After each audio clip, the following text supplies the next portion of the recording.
Get going. And Cookie, I do have a hard stop at I have to be out of here by 10:30, just FYI. Okay. Sounds good. I know sometimes we like to go longer. We get to talking about all the good stuff, right? Yep. All right, Twitter, stock twits. Let's fire away. Fire in the hole.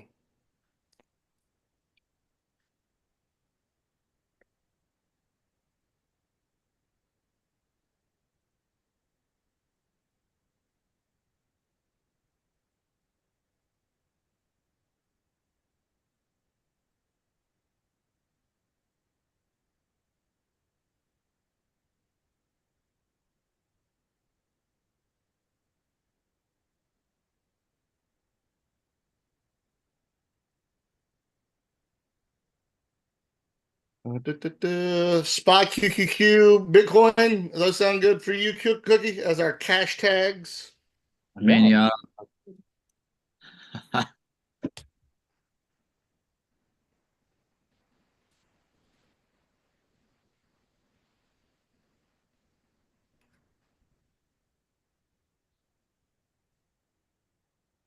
I should tag stock twits too, just to see if they want to give us some love.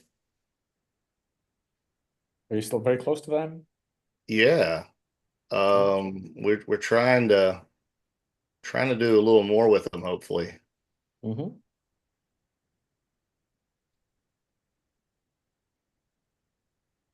GPISA 7, Bitcoin QQQ, stock twits. Boom. All right, we're live. We're out there. We're on the internet in all the places, live on YouTube. Our tweet's been posted, our stock tweet's been posted. Cookie! Yo. Way to go, Cookie. It's been too long. We went a little bit longer than a quarter with you, and we have missed you, my brother. How have you been? I've been I've been really good. It hasn't been that long. Come on. It's been Yeah. it's normally what, 3 months? And Yeah, is every I quarter. think this time is We've gone like 4 months now. okay. All right. My bad. No, no, I it's was our busy. bad. It's our I bad. was We've busy. been But it's good to be back. It's good to be with you guys again, as always. I've always it's always fun to get on the pods with you guys. So so we got Nick, we got GP here. GP's in the background. He said he needed to make some coffee. This is an early pod for him. But hey man, thanks for being here. Thanks for always doing this with us. Um as we were talking, as we always do before we get our little show started here, um, the market is always in an interesting place every time we get together. And I mm, don't think this is any exception, Cookie. With yeah, I think you're right. I mean, it's a shame I wasn't on last week when the market was pulling back because it nearly always pulls back when I'm on the pod, right? I Yeah. mean, it nearly always bottoms a day or so either side or something. But no, I was away for a week, but I don't know. Let's see whether what we've had so far is the end of it, or we just continue going sideways, as GP often says. I think that the market just going, it's just been going nowhere for months, right? We'll see how it resolves. But Well, as I'm sure you keep up with our pod, you check us out frequently. You kind of know where we're on different sides. You know, Nick is loving setups, and GP is cautiously bullish. I'll say I'll speak for him, and I've been in the bear camp for a while now. It's been a sell the rip environment. We got the mhm, cues up here on the screen. But every rip has been a golden opportunity for me to raise cash. And I'm trying to raise 50, 60, 70% cash by the end of the first quarter. Um, I mean, we can go through some of your charts, or you can just look at the cues and give us mhm. some type of overview, and then we can get into that, or whatever you want to do. Where are you at just mentally before we get too deep? Well, mentally, I'm quite chill because I'm virtually out of the market. I've been I've been 100% cash since Christmas Eve. Wow. And well, I say 100% cash. I'm still holding my Bitcoin, and but I'm not holding any stocks since then. But I have been doing short-term swinging. So swinging the ranges and the Qs for however many days it lasts, and then getting out, and then do some day trades. And it's, because the market is just been chopping up people every day for weeks and weeks now, right? And so I just thought that rather than having money at risk in a market that's going sideways, why not take it off the table and just have fun with some of the day trades now and then? And then because once this period resolves, let's just say it resolves to the upside, we're not going to miss any, I'm not going to miss out because it'll be the beginning of something that could last potentially months, right? So Right. I'm quite happy with just being, slightly more hands off, less mentally attached with having less swings in the market, and then just day trading a little bit, Cool. uh, honing those day trading skills, really. That's exactly my line of thought right now. I mean, I feel confident that if this resolves to the upside, like you're saying, that I'm going to be able to hop back in the market. It's not like I'm Right. completely passive on my investing. Like I think I'll see this move. Now, might I miss a few percent off the bottom? Sure, maybe that always happens. But at the same time, like if this lasts months to the upside, there's plenty of time to get back in, and I'm not worried. I'm not stressed about it at all, which I think if you look over stock twits, for example, you see a lot. I mean, I do. I don't, you maybe GP, maybe you guys can correct me, but I see a lot of people stressed about how the market's behaving. I'm not stressed. I don't like um I think social sentiment is too short term. And you guys literally the entire FinTwit verse says let's day trade this market because it's Trump's market. And that's exactly what you're getting from everyone. And I don't think it's a day trader's market. I think it will be for a little bit. Well, and we have those periods, but you have a lot of short-term guys who are like, oh my God, and then it holds the exact level it's supposed to again and Hmm. again and again. And so like even the overnight lows, I think I posted the chart. I was just like, oh look, retest again and again and again and again. We've been sideways since July. Resolution is where it will matter. And based on monthly, yearly, quarterly charts, resolution seems to be the upside. But when your time frame is 33 seconds, you're gonna be stressed when it moves down 200 points overnight on China tariff news, right? It's just normal. You gotta have a Right. longer time frame. I don't think it makes sense to have a a short-term time frame because I think we're personally on the verge of a rip-roaring market, right? So Mhm. Yeah. um that's just kind of where I stand, just looking. And dude, there's names, right? Look at Palantir, look at TEM, look at HIMS, right? I think TEM is up 90% for the year. It's 1 month in. If you're day trading this market, you got screwed with this, right? Just versus just being long. HIMS is up 60% since the beginning of the year, 24 to 39. Um, right? And so these are longs that I guess that's why I'm not stressed because I do see the stuff that I've put my work into doing well, But but I'm hold on a also second. not I five think, minutes. It but I feels think to me. here it's more semantics then, because for at least from my side, when I talk about day trading or short-term swings, I'm saying that rather than having money in a market which is constantly retesting the same supports, why not get out and get back in again at those supports rather than sitting through those chops? I mean, if you take a look at HIMS, for example, like you have there, that's not an easy swing, right? And those 3 or 4 week upswings and the 3 or 4 week downswings are precisely the type of short-term swinging that I'm talking about, as opposed to being a long-term holder Qs has done the same, right? So Qs has moved between 500 and 540 for the last God knows how many weeks, right? And so 8 that's months. another example of where why not get out at the top of the range? Why not buy back at the near the bottom of the range? Because as you said, it keeps retesting and finding support in the same place. So why not take advantage of that? Because otherwise you'd just be neutral. You wouldn't be gaining, you wouldn't be losing. You win 3%, you lose 3%, you win 3%, and you just there's nothing to gain there, right? Yeah, Yeah, if depends I on how if active. Depends on like how active of a trader or investor Right, you I think be. so. I agree with that. It depends on how active you are, and I think Yeah, there's lots of ways to make money in this market. You're either the stock picker, and you like go like GP saying, which is you find those stocks which are doing really well, or and this is where I am. I'm more of a trend and pattern trader where I would rather focus on a select number of tickers rather than pick different tickers which are doing well and then just get in and get out at the right times.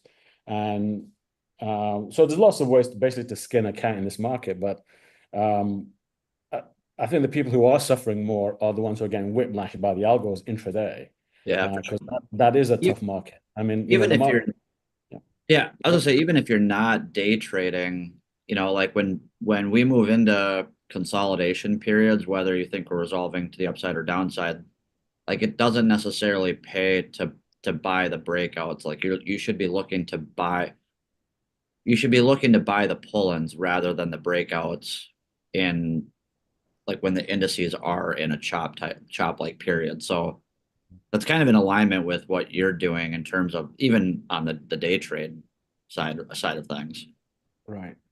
I mean, Cookie, what you're saying is exactly what I posted about Solana, right? We were about $200, and I was like, I'll probably sell this starting in the 250s, and Uh-huh. I'll rebuy at this level. And Right. I mean, it's worked perfectly. I profited. Oh, I got the Solana chart up now. I profited all the way up. I didn't sell everything, but I sold a large stake to rebuy lower. Right. And I mean, rinse and repeat. Fine.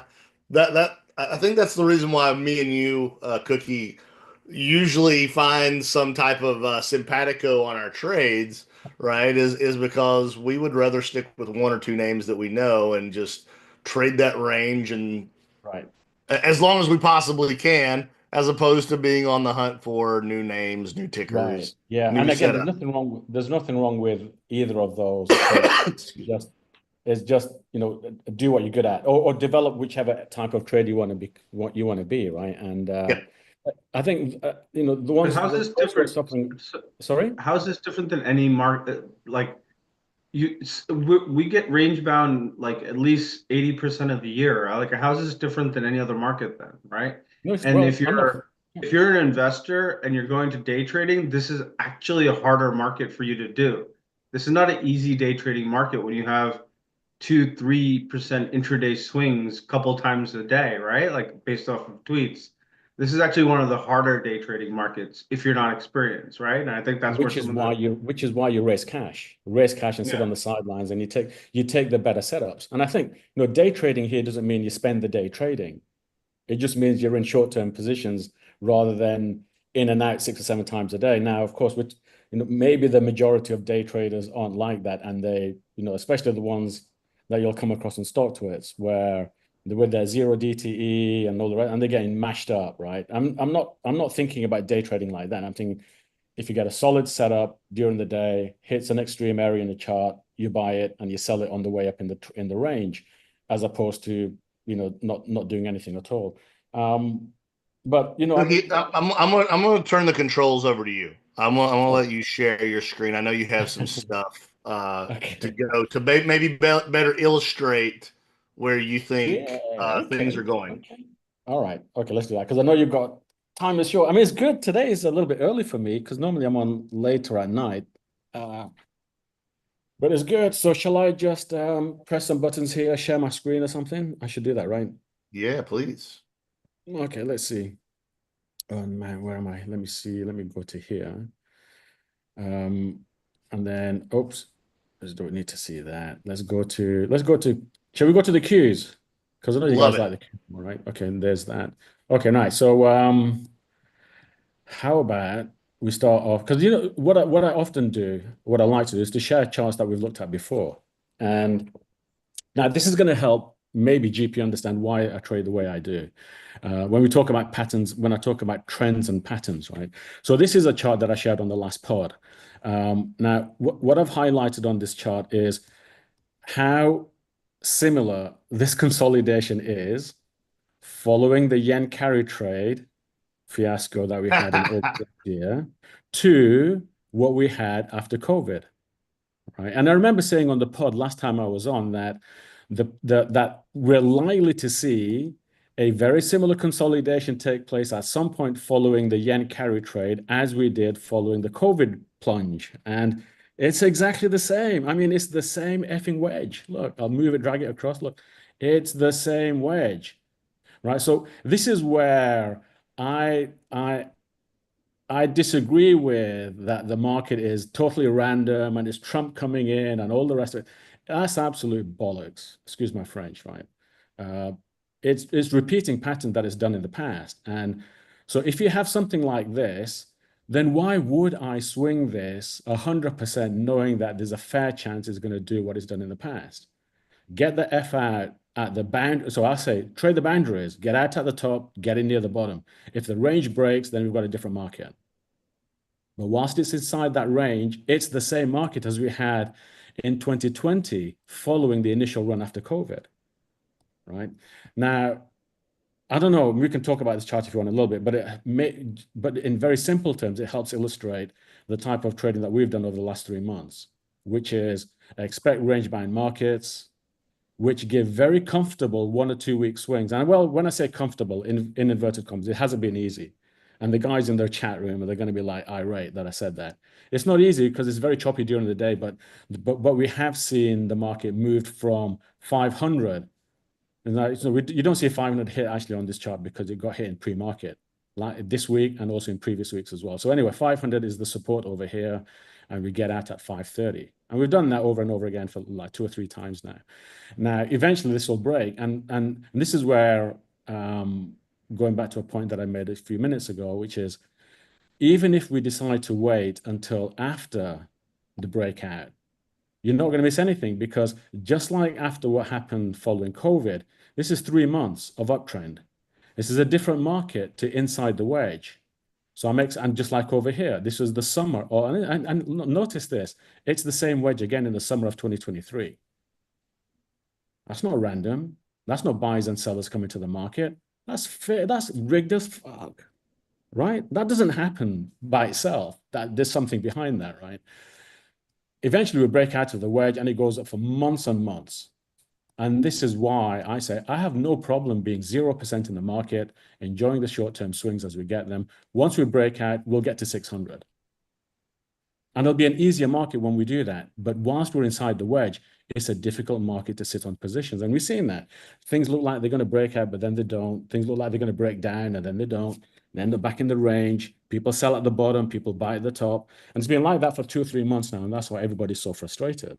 Well, I say everybody, except for us guys, except for you, except for us all, right? But I mean, it's, and there's one other thing as well, which I think is worth saying as well, is because we're able to profit in this range, I don't mind not holding swing positions until we get to 535 or 540, because I'll have profited this area anyway. I'm not missing anything, even if I buy as a swing position at 532.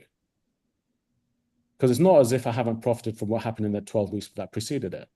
Okay, so I mean, so this is my micro view of what's going on in the market right now. And I say micro meaning short term, months, weeks and months. All right, so does that help maybe illustrate a little bit more, what I'm doing? And I think, in the end, it all comes down to if you have a system that works, use it. There's not one system that suits everybody. There's going to be thousands of different ways to make money in this market. But man, this market is so organized. And in the beginning, it would make me sick. I think this is really bad. How can it be like this? But then you say, well, if I can't change it, I'm going to embrace it. How best can I profit from it? And that's what we've done. So I've developed all these different types of charts, which help to visualize the most likely paths that prices are going to take.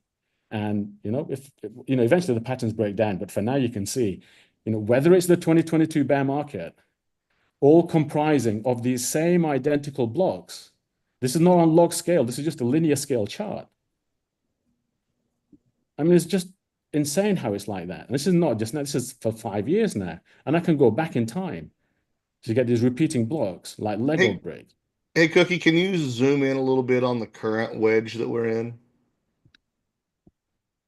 So the prior two wedges, this last one that you can see there, the first one on the screen, Yeah. it undercut the wedge, Yeah. right? And the one before that, the COVID one, didn't test the bottom of the wedge. Well, okay, keep Well, going. sorry. It didn't break down through the bottom of Break the down. wedge and then come out of the wedge, right? Yeah. Like it Yeah. it it tested the bottom, it didn't go all the way to the end and then broke out. So Mhm. there are two different patterns inside the wedge while they're still wedges. Does it matter to you, or do you even think about what the pattern looks like inside the wedge, or it's just when it breaks out of the wedge, it breaks out of the wedge? Well, it's a great question. I actually have shorter time frame charts. I've got daily and 4 hour. So we can go down even into more, finer detail and see how prices might move during the day. I've got patterns which explain daily price action within the wedge. Uh, it's all pretty well set up. Well, Uh, I guess, my question is like the patterns inside are different, right? And excuse me, are you looking for it to just escape the wedge, or Right, it's a great does question. Okay, so there's two things here, right? First of all, and you're right to point out that there's a slight variation here, right? And the way that the way that I tried to explain that was the consolidation that we're seeing now follows a correction in the market, which is short. It lasted 4 weeks, right? It was very steep there, just like it did with COVID. But Mhm. the wedge that we have in the middle, it followed a bear market. So you could argue that maybe that's the reason why the execution inside the wedge is slightly different on the two on the sides versus the one in the middle, right? So that leads me to my next question then. Mhm. The current wedge, you would see more like the COVID wedge as opposed to the 2023 wedge, but they're the Yes, same. They're yes, the but same. Yeah, okay. I know what you're going to say next. So why am I not expecting resolution to the upside? Mm-hmm.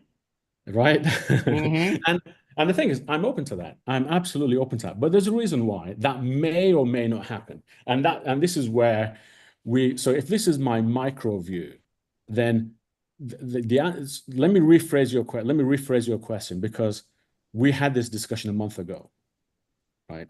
And the question is, what would make this different to 2020? Right? What would make it different? And the only way this is going to be different is if there's something sitting above 540, Yeah, you're nowhere which near that top wasn't support or that top resistance. which wasn't sitting above 2020, Right. right? And the answer is yes, there is. We can go to that now. That's on this chart here. So this is a macro view.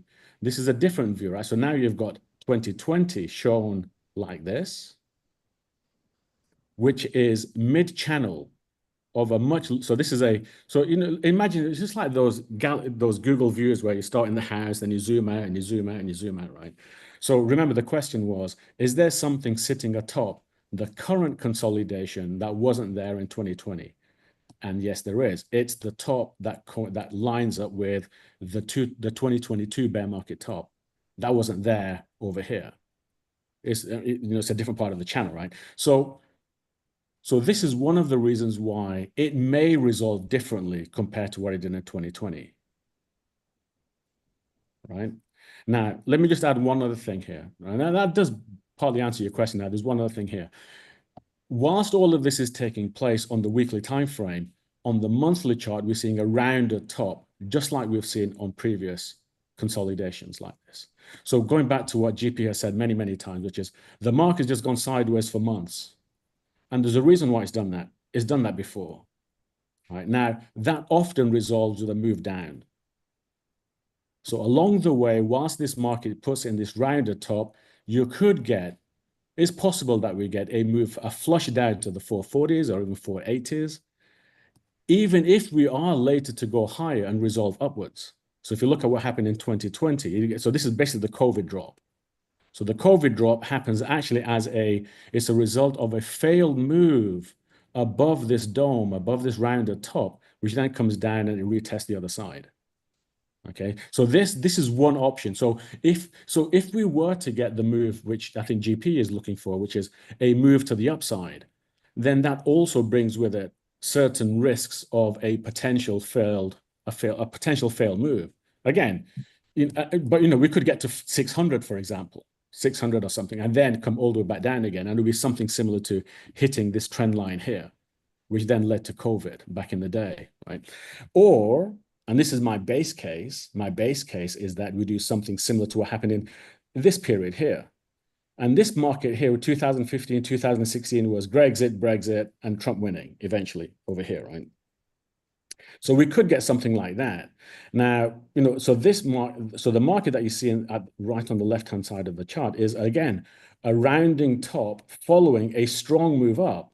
So again, what the Qs tend to do, like most markets tend to do, is they'll have these very strong moves up, and then they'll consolidate for months and months, could be years, like that. The market grinds higher, so it never looks like it's entering a bear market. You'll see these new all-time highs every other month, and it looks like everything is fine. People are getting shaken around because you get these regular dips to the 9 monthly moving average. Oops, excuse me.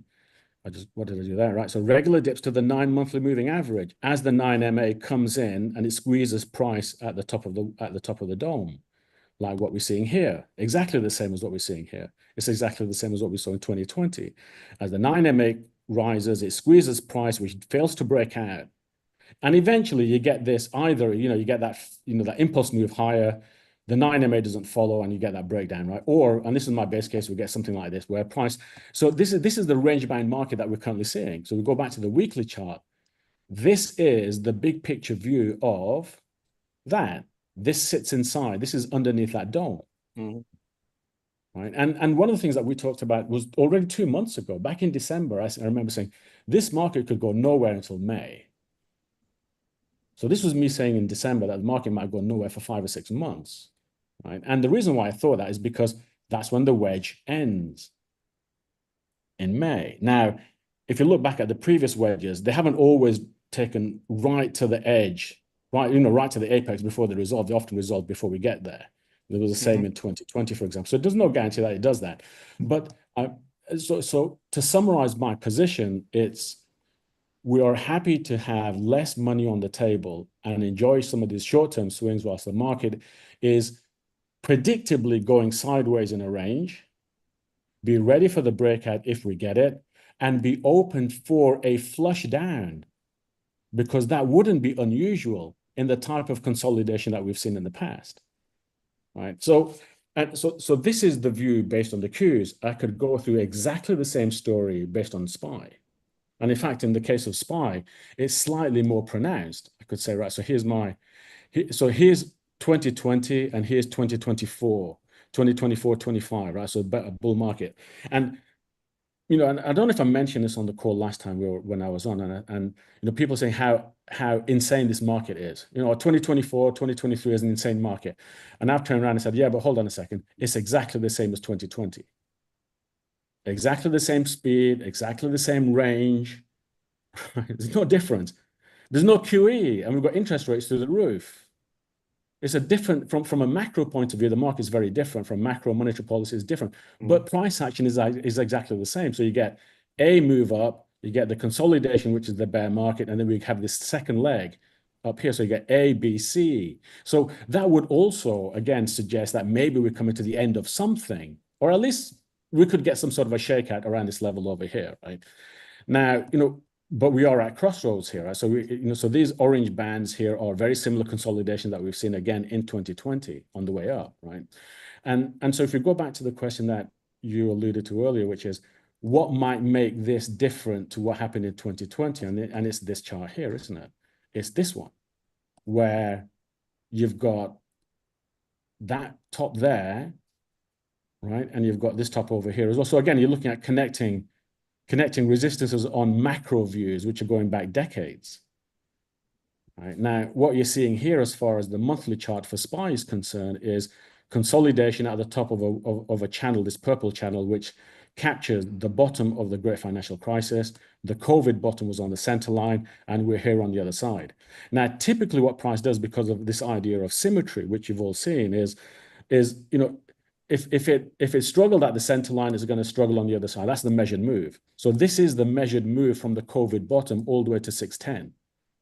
So from a fib point of view and all the rest of it, you could argue that this is a reasonable place for the market to make to stall out. And again, I'm not ruling out that it goes higher. So again, my position in the market is that we want to take advantage of short-term swings whilst the market is still bullish, but we're open to the risk of not breaking out and putting in a short-term top, where that short-term top ends up getting caught at the 9-monthly moving average, where it comes down to 510. This will be a 20% move down, or just grind sideways like on the QQQ chart, right? And it's been it's actually it has worked out okay. I mean, it's not easy taking profits when the markets look strong, but then you see, whoa, shit, QQQ 530 rejects, prices come down, right? So it is working out. It's working out okay, and we are trading like swinging long positions in the strong names. So not everything is moving in sideways ranges. You're seeing things like Meta and other names like Netflix, right, for example, which raced higher. And so whilst those names in the basket of names that I do follow are showing trending markets, then we ride those. But in markets which aren't showing any defined trends, then we're happy to just short-term trade in and out based on the charts that we've got. Which, I mean, that's similar. I mean, I kind of been saying over the last, I don't know, a few weeks that I think the market is fairly priced right now. So it would make sense to take profits. That's what I've been doing and, raising cash. I mean, these charts kind of indicate that. Doesn't mean it can't go higher and it can't expand, Right. but it's bumping up against a little bit of issues. I guess the big question that's on my mind, and probably anybody who's watching that's uh, of a similar thought, is what would a pullback look like to you? Would it be down to that 508? Because 600 to 508, 509, that's a huge drop off. Or would it be more in line with that 9-monthly moving average? Well, I'll tell you what I'd like. I'd like 509, but I don't know if we'll get that. I mean, I think, as I said, going back to the QQQs, right? So if I go back to here, my starting point is I'm looking for around 480, for example, right, as a starting point. Mm-hmm. And that is because I am looking for the center line of this area here. To hold, yeah. Right. Now the center line would be consistent with where prices have stopped in the past. So if you look, center line here of this shape of this space over here. So without I'm not looking for the market to turn into a bear market. I am looking for it to go in an annoying range for possibly months, right? And giving us dips down to, for example, the 480. So just undercut the 9-monthly moving average in the Qs. Right, so that's around about 480, for example, right? Now, whether that would turn into a 20% move down to the 440s, right? Which is a similar magnitude on the SPY chart, which is to 510, right? It's about a 20% move.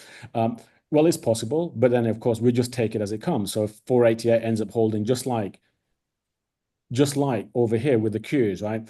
Every time it came down to the support, buy the support, because we don't know if it's going to break, right? So buy the support. If it breaks, fantastic. If it doesn't, then you bought the bottom of the range again, and we ride it higher. And I would do the same again over here with the 480s if we were lucky enough to see that. So, but just as far as frequency of 20% moves down are concerned, we are due for one. Right. I mean, you will see a 20% correction, or let's say 15 to 20% of the correction every couple of years.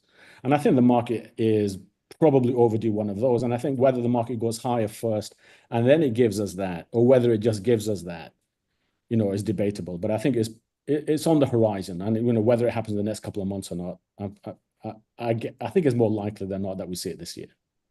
All right, my second. So I have a question. Go. Go. why do you say it's due for? We just had a 19% correction in the Qs in August in like 4 weeks, Yeah, 5 weeks. yeah. Why do you think it's due for a correction? Because, well, just because you've seen one 6 months ago doesn't mean you can't see another one again. I mean, if you look, because of the way it's consolidating, we saw three here in the space of a year and a half. We saw three here in the space of a year as well. So, and again, I think it's because of where we are in the chart that it makes it more likely than if we were just anywhere in the chart that you could see two back to back within a year. So you're saying through May is kind of what you're thinking, though. Well, I'm Correct. thinking, well, it could either begin this or next month, or I don't think we'll see it until May or June, right? So I would prefer to see it happen starting this month. Yeah, and that's If typical, right? As soon as FebX passes or it gets close to March UpX, which is one of the bigger options months, right? It's December, January, March, and June are the ones that usually get established a couple years in advance. So those tend to be sticking points. And you saw it in COVID. We died, I think, like one day before FebX or 2 days before, and then we Mhm, really died after OpEx. And then all of a sudden, magically, March OpEx passes and everything's perfectly fine, right? So mhm, mhm. um, it's definitely a point where if they were going to press the gas down for the markets, it's the months that's going to happen, right? That and usually July, and that's what we got last year with the yen carry trade, right? It's just typical. When you Mhm. talk about repeating price action, it also repeats in terms of time frames too, right? Because Right, that's how people are positioned. right. So, Let me just show you one more clip. Let well, me see if, go Netflix is ahead. about to take out all-time highs, so um, Bull market just leader saying, Netflix. just Good. saying. Hopefully it does. Hopefully, I mean, Netflix has been fantastic. I mean, there's been lots of really good tech names that have gone high. Let me show you one I think it's the Nasdaq not comps. if you're not focusing on non-tech, if you're in finance, banks have been amazing like for Yeah, they have. months now. Fintech has been amazing since the yen carry trade, right? And part of my thesis why I think it's going higher is for 9 months, all the chip names not named NVIDIA, Broadcom, and to a lesser degree, sorry, and to a lesser degree TSM have Mhm, all been demolished. And these three names finally, even TSM still didn't get any kind of real selling, but Nvidia and Broadcom finally got like I think back-to-back red months, right? Like so mhm, to me, I akin a lot of the chip stuff to what the markets looked like in 2022 when the strongest two names bottomed 2 months after the markets bottomed. Um, yeah, Apple and Tesla, right? They both bottomed in December or no, early January 2023, 2 months after mhm, the markets.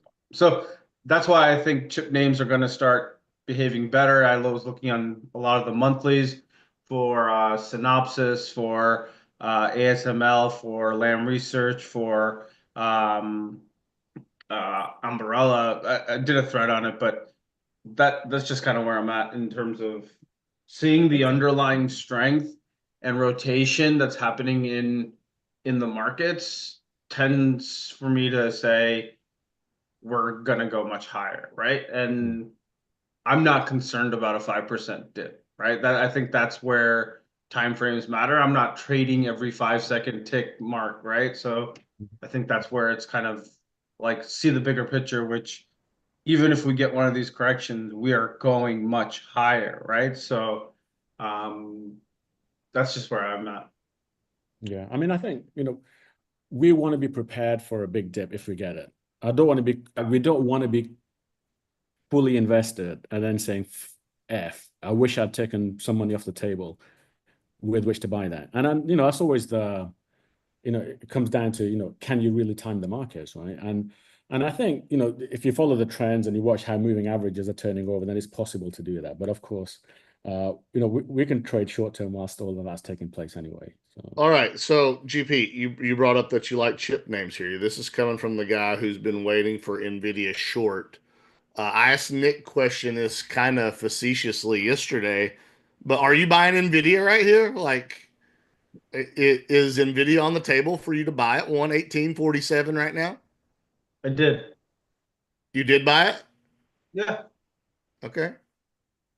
This is short term, like for short term trading for the next couple of weeks. Yeah, I did buy it. I personally, but I'm longer AMD. I am longer the names that I think have done its time. And AMD is one of those I'm gonna gut you until I can't gut you anymore names. It'll probably dip down like 15% on earnings today, and then by morning will probably be green, some nonsense like that, scare everyone, and because AMD just trades terribly for the most part. Um, Yeah, well, I specifically bring up NVIDIA because like it's been the poster child of the last year and a half, 2 years of just a parabolic run, right? And yes, it's had its moments of uh, excuse me, of consolation here, but at the same time, it's the leader of the chip space. Like in whatever fund that you find, NVIDIA is the top holding, right? So with it being smacked down so hard, and with moving averages rolling over for a short-term trade, you're buying Nvidia. So that's the reason why I'm asking specific Nvidia, not any of the other chip names. I get why you buy an AMD or an Ambarella or another name, but Nvidia, as we've talked about, is a crowded trade, right? it is a crowded trade, but it's a lot less crowded than what it's been. Also, the thesis that I had starting, I think it was like whatever, September, October in NVIDIA. It was a little bit more long drawn out than I wanted to because it is a heavy name, but ultimately it finally got its move down, that 17% move last Monday down. I've been fucking sorry, pardon the French, looking for that for a while. It's fine. It's hard to short in a bull market, right? Ultimately, especially the leader. But Yeah. my thesis was when Nvidia bottoms, all the other chip names will find support and start moving up. So if you're looking at ASML, it's had 3 straight green months at support, right? And there's volume too. It's not like this stuff that's going in. So you're retesting these supports. And to me, Nvidia has finally gotten the flush that it wants. Maybe it goes down a little bit more, but but I think Nvidia bottoming is really good for the other chip names, minus AMD because AMD sucks. But that's kind of where my thesis is. So now that the thesis is somewhat played out in Nvidia, Okay. I'm going to take it long. That's part of it. Thanks for the clarification. That's why I was asking. what are Um, you looking for on Nvidia as a short term swing? You're looking for back to 140s or something, or 140 is at a minimum. I think it takes out all-time highs this time.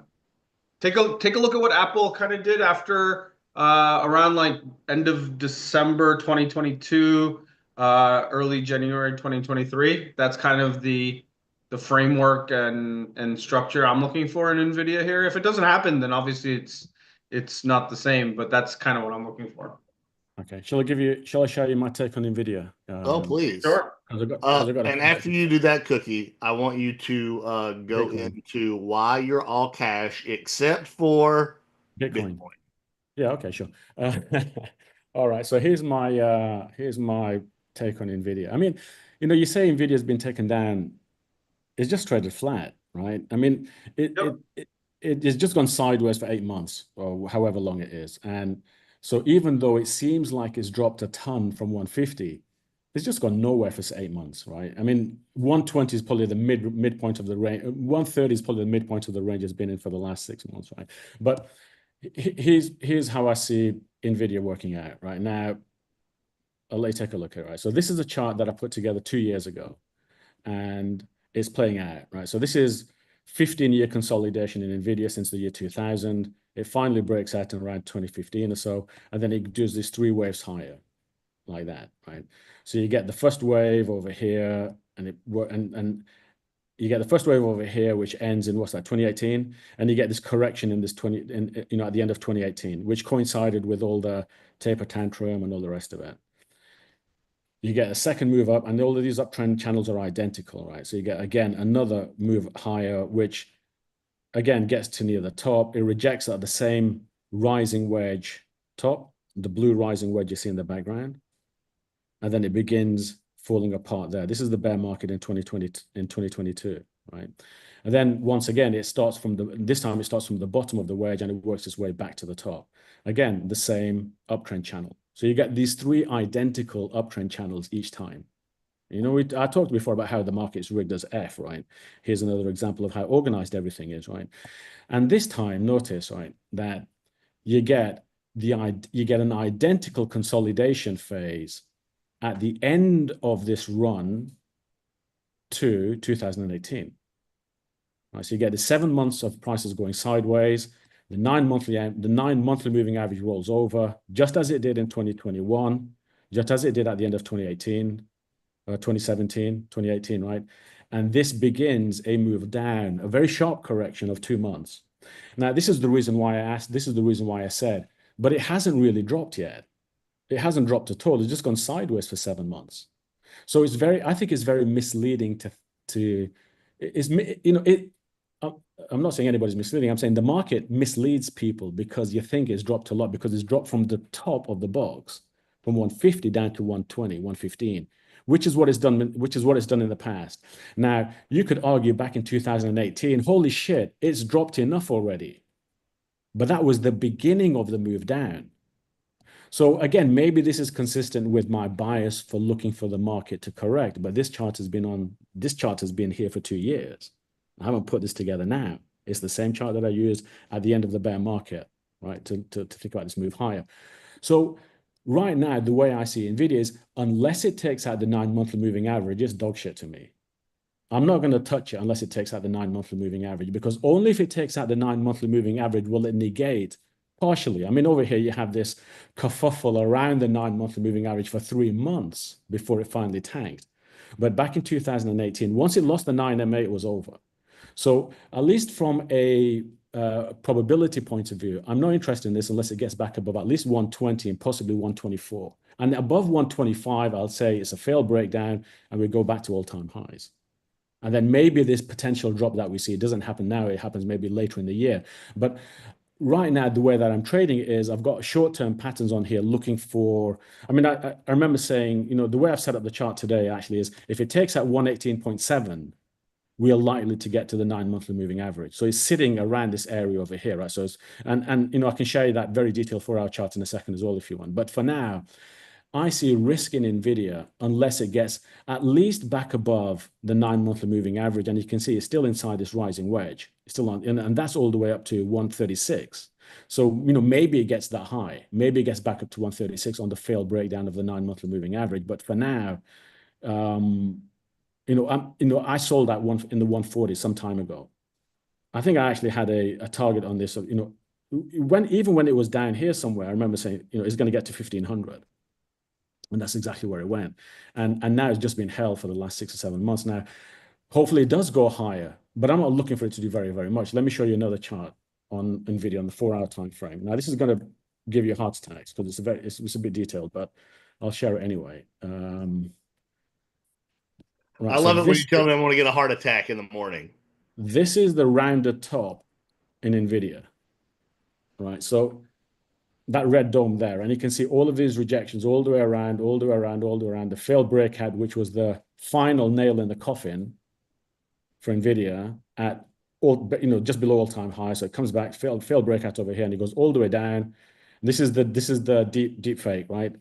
Deep fake, and it ends up going crashing down below the dome, and then it spends 3 days back testing the breakdown of this red dome over here, right? So from here maybe it gets to 127, for example. But what I'm looking for, and this is where short-term patterns are coming, right? So these shapes I've got here, this orange strip, this turquoise, and this yellow egg.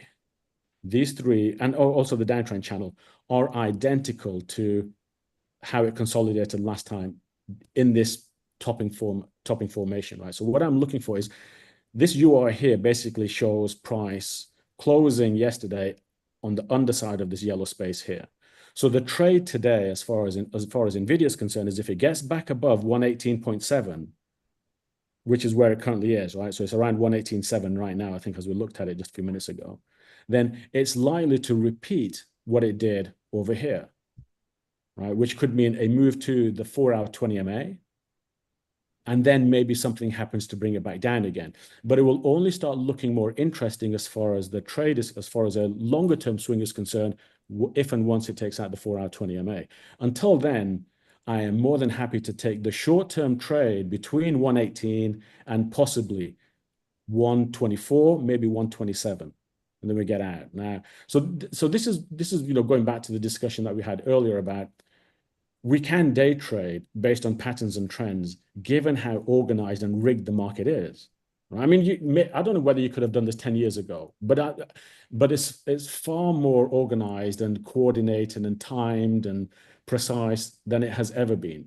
And so part of my work really is to come up with, to try and decipher some of the patterns behind price, right? And this chart has been fantastic. And I know it looks very, very detailed. And so we're just focusing on different areas of the pattern each day. So I'll set up the pivots and stuff and where price is going to break out, where price is going to break down.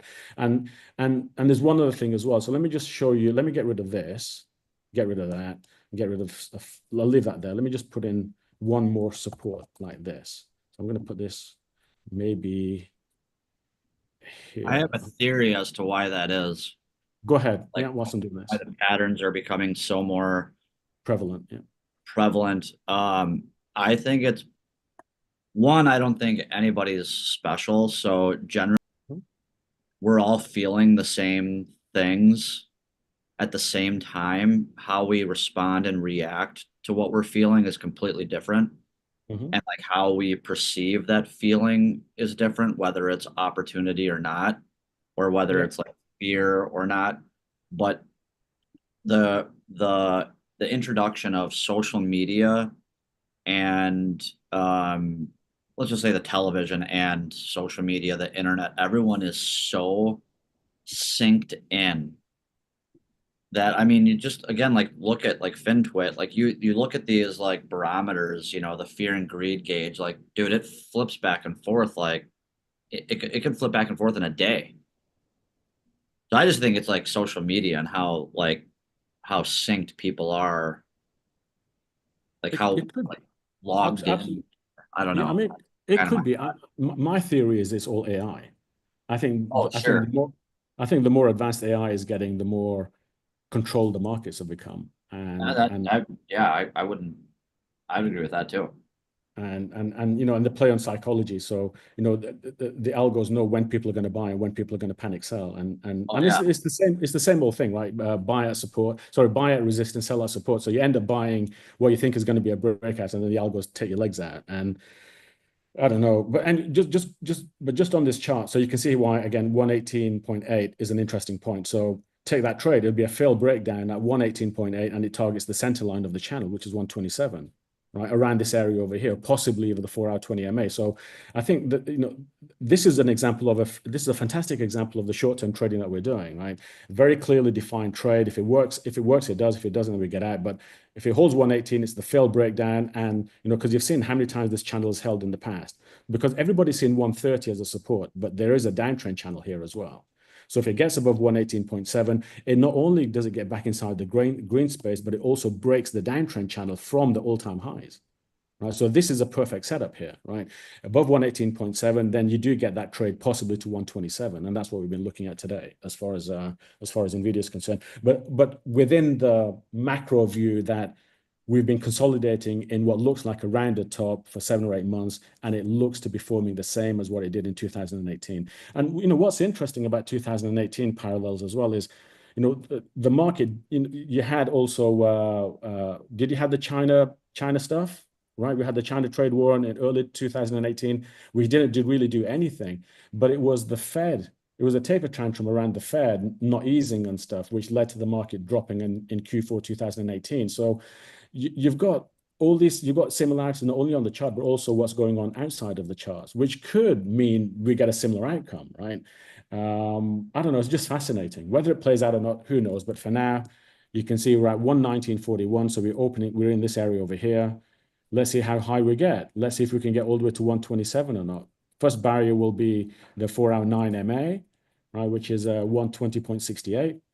Maybe it comes down and it back tests 118.7, right? So, that would be the entry, right? So look for it to come. Maybe it rejects maybe it will reject the 4-hour 9 MA within the next hour or so. It gets there and it will find resistance there. It's finding resistance already. Comes down to 118.7, buy that back test and ride it to the other side of the egg. Ride it to the 124 and 127. The 9 monthly moving average is 124.5, clearly marked on the chart. So here's my short term. If we can go from 118 to 124, it'll be a fantastic trade, especially if you're trading options, right? And there's certainly much better risk here, given that it's showing a failed breakdown in this area of the chart. So whilst it was moving down this downtrend channel, we were trading it from the bottom to the top of the channel.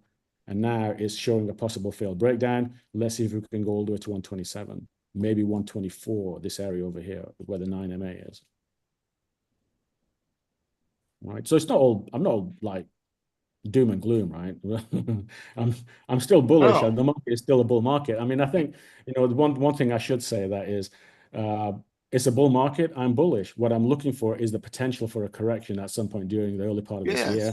And I hope we get it so that I can load the F up, because I don't think the market is die. Is just, can we take advantage of any short-term corrective move? Let's see. And just on NVIDIA, if it doesn't hold 118.7, it's a failed breakout into the green and ends up coming down to here. We end up going to my shopping cart, which is around 110, waiting there. I love the shopping cart and the jet and the key and the handicap. Yeah, all that.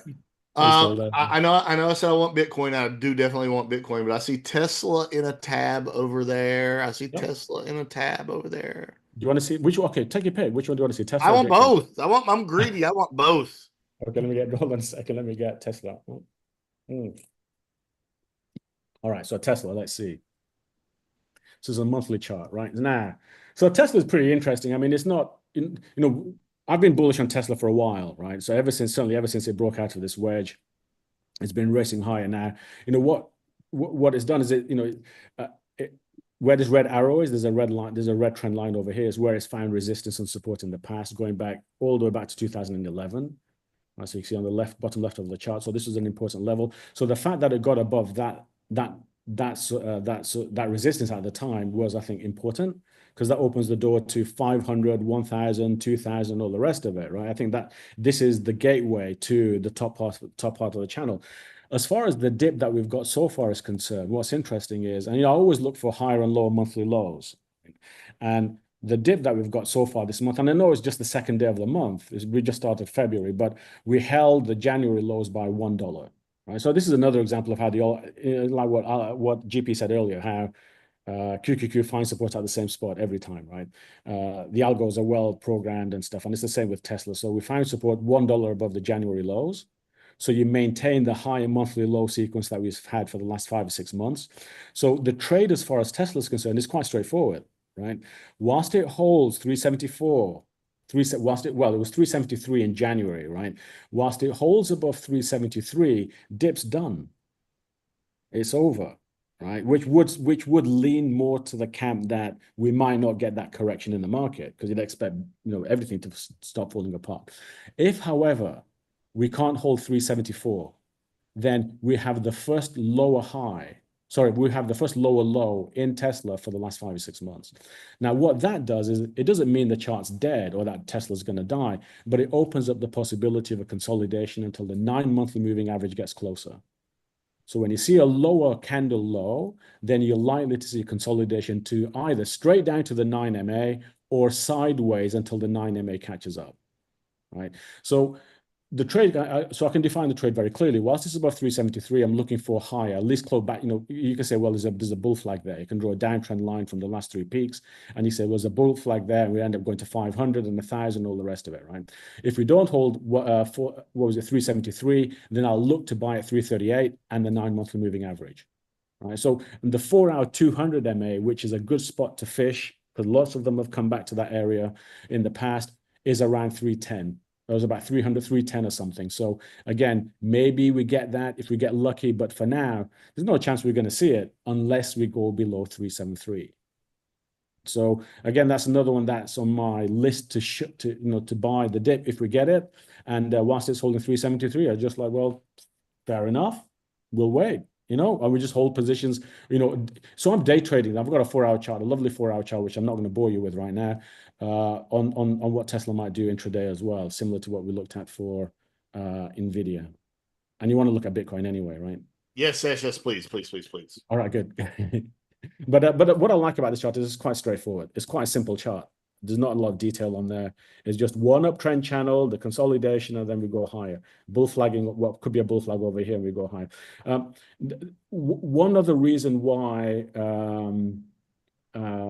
we might get the dip on Tesla is there's a pattern that is playing out so far over here that would target 317 and 310 based on a weekly chart that I've got.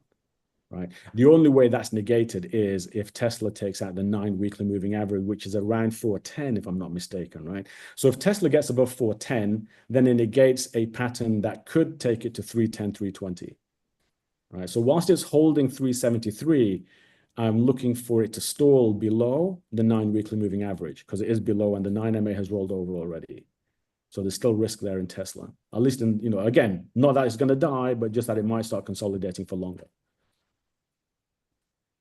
We good? Very good. All right, Bitcoin. Now, so Bitcoin's been interesting, right? So this is a weekly chart, weekly time frame, and I think I might have shared this with you before. I could have done. It shows the peaks that we're seeing in the market over here. The peaks in 2021 on the same orange boundary, which happens to be the same boundary in 2017. Mm-hmm. So it's very interesting. Again, so this is not a log scale. It's a linear chart again, and you're seeing the same resistance. So we're seeing resistance at the same spot each time, right? Now, as far as Bitcoin is concerned, this consolidation here. Then you say, well, how worrying is this? Could this turn out to be like what happened in 2021, where you go down to the other side of this? I think it's green. This area here, which is 74,000. I've got another shopping cart here. Right now, hey, just what was interesting was I have this shopping cart here at 90,000, which is where we went to on the dip, on that flash crash yesterday or whenever it was, right? Yep.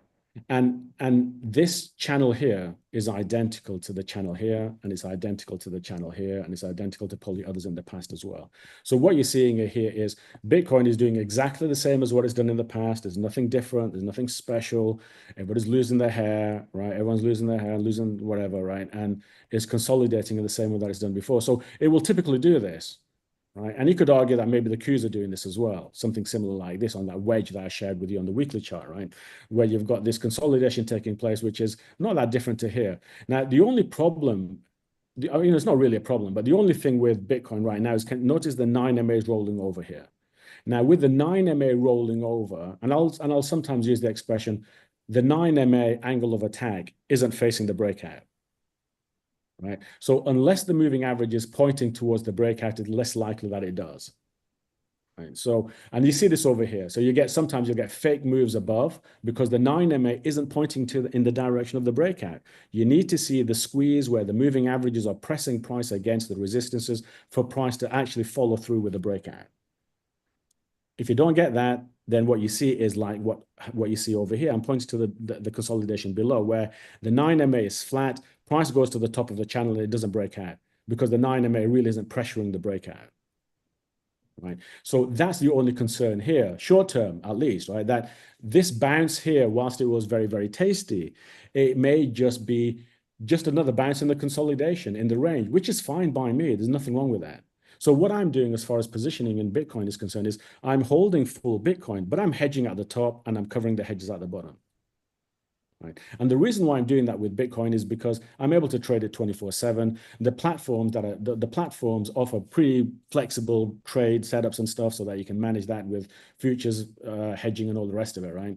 I'm not saying that's any different to the New York Stock Exchange, but I'm just saying it's not a difficult position to manage in terms of hedges and stuff. So I'm leaving that position open now. One other thing I would mention here. So this is the weekly chart. So you're seeing this, and what we talked about earlier on the QQQ chart is, would this turn out any differently to previous tops? Right? I mean, what would make this different to the top that you saw in 2020 and the top in 2017? Because you could argue with, and it wouldn't be unreasonable that, well, this is the end of the cycle. The cycle ends here, just like it did in 2020 and 2021, just like it did in 2017. And you can't deny the possibility of that just because of that resistance here and the moving averages rolling over, right? Now, I don't think that's going to happen, and I'll share the reason why in a different chart. Let me show you the monthly chart for Bitcoin, BTC monthly, this one here. All right, so this is, again, looking at patterns and stuff, right? Let me just zoom out a little bit. And I know it says 500,000 there. I'm not sure if you'll see that, but for now, notice the UR here is right. So let me just explain a little bit the chart. So the UR here is basically showing price moving up a parabolic channel, right? Parabolic channel each time. And halfway up the parabolic channel, you see a 2-3 month consolidation. So we were looking for this 2 months ago. We were looking for this consolidation. As price rejects the breakout of the top parabola, it goes sideways for months. So it hasn't surprised us, just like QQQ didn't surprise us, Bitcoin didn't surprise us either. And again, whilst this is not a humble brag, right? I'm not saying, oh, we're so fantastic by any shot. All I'm saying is that the market is very organized. That's all I'm saying, right? And that patterns repeat, which I'm sure you've seen, and you know that anyway, right? So for now, you can see how subtle this consolidation is on the monthly time frame. There's hardly any candle there. So whilst everyone's losing their rag, and it looks a little bit more scary on the weekly chart and on the daily chart, but on the monthly chart, there's nothing. There's absolutely nothing. So I would love for price to come down and give us something like what we saw in 2000, whatever that number is, and 2000 and whatever that number is, 2017 over here, because it wasn't the beginning of the end of the bull market. It was just a consolidation mid-cycle. So as far as Bitcoin is concerned, whilst it's showing a 9 weekly moving average, which is rolling over, I have no FOMO. I'm going to give it the time that it needs to potentially correct down to 75, 80,000. If, however, we see it retake the 9 weekly moving average and the 9 weekly moving average starts pointing higher, then I will conclude that it's no longer likely that we get that pullback that I would love. So either way, the trade is well defined in my head. Right. There's going to be no mystery, whatever it does. If it breaks down to 75, 80,000, we'll know why. If it goes up to 107 and it breaks out, we'll know why. And we'll be prepared for it either way. Because we've rehearsed it for 3 months. There's just no mystery there, right? And this is to the level of patterns that we're using in the market now. And this is not using any AI, it's just visually comparing periods in the market to others in the past. And it's not hard. It takes a little bit of practice, but it's phenomenally accurate. Right?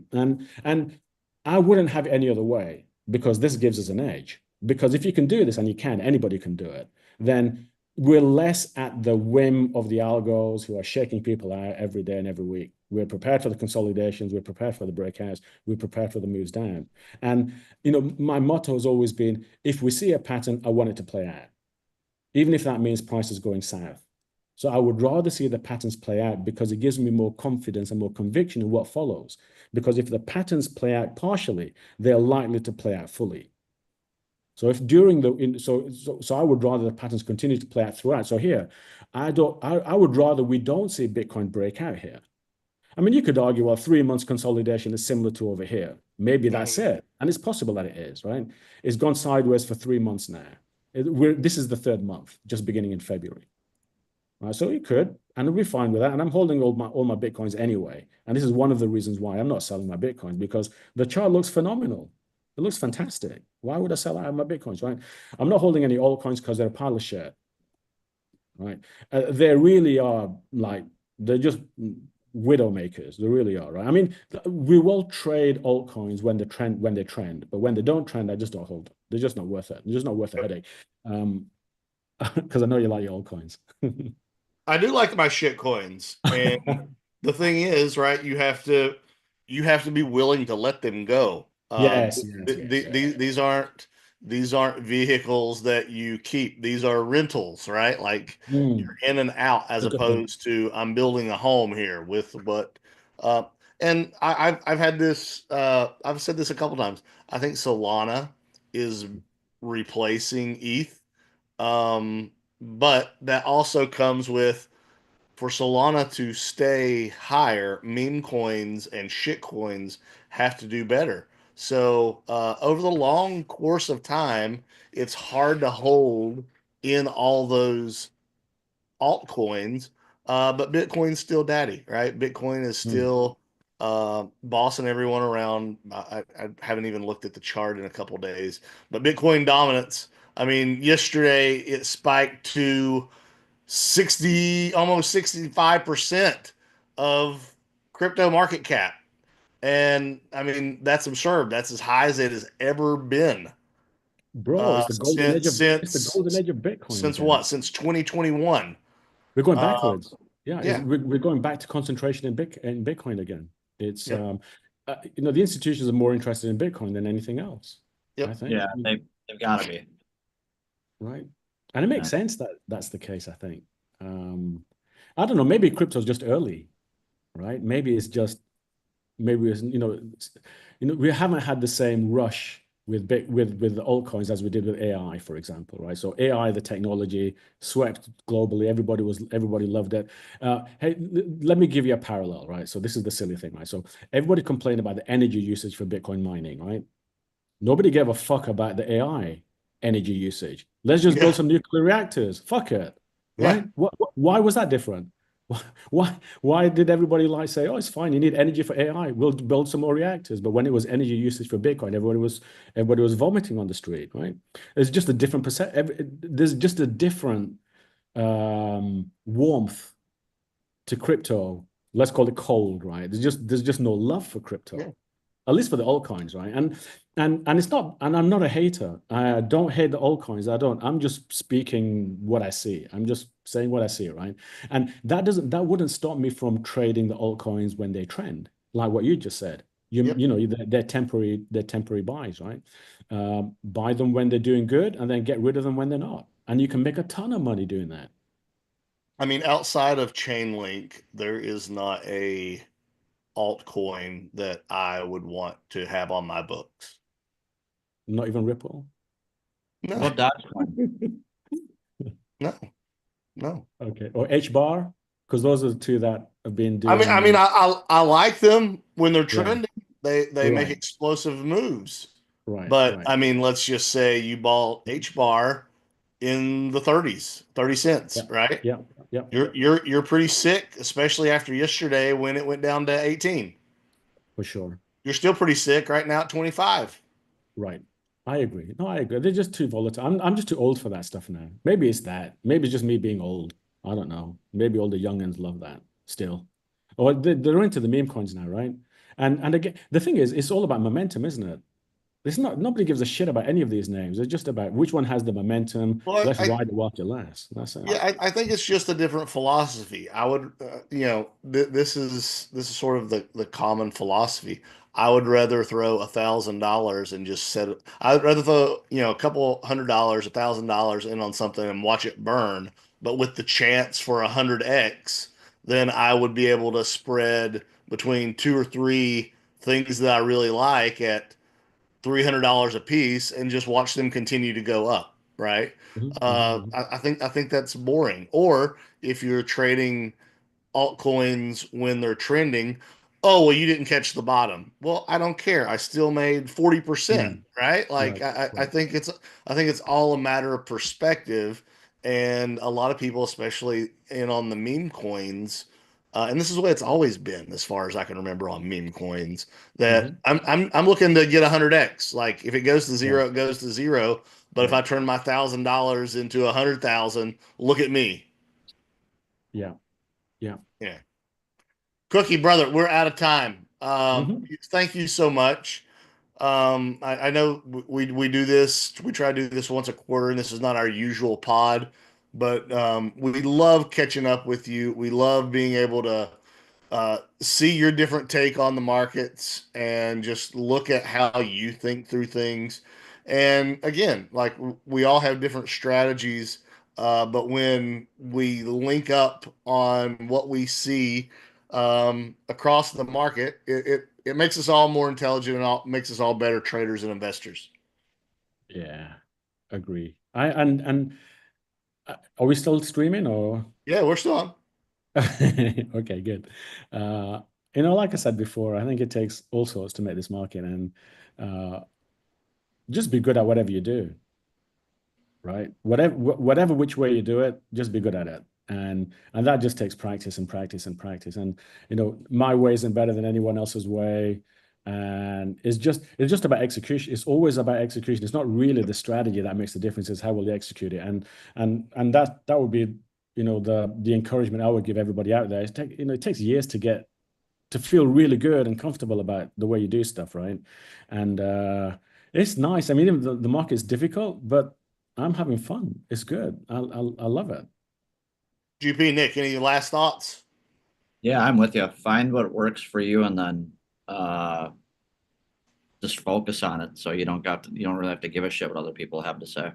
Yeah. I mean, obviously like take what works and take what resonates that other people share and import it into what it is that you're doing and how you're doing it. Don't let others' thoughts or overly influence what's already working for you. Yeah, correct. 100%. GP, you got anything for us before we close this out? Thank you, Cookie. I appreciate the knowledge drop. I appreciate the views. I think the best thing is to remove emotions. If you remember the last 4 years of Trump's presidency, the first year was actually the historic low in volatility. This year has obviously started different. So just if you're assigning values to other playbooks, just make sure you understand when those values are changing in that playbook. So keep your head on a swivel. The financials are always the last sector to participate in longer term bull markets. So always keep that in the back of your mind. But yeah, man, trade what you see. Don't panic. And come back and go through our podcast, right? We drop a lot of knowledge over the years. It's good to consolidate it. We just crossed 3 years. Congratulations, guys. Oh, well done. Um, Hey. and there's a lot of knowledge that's been talked about over the last 3 years that I think can help find your own path if you're struggling to find a path.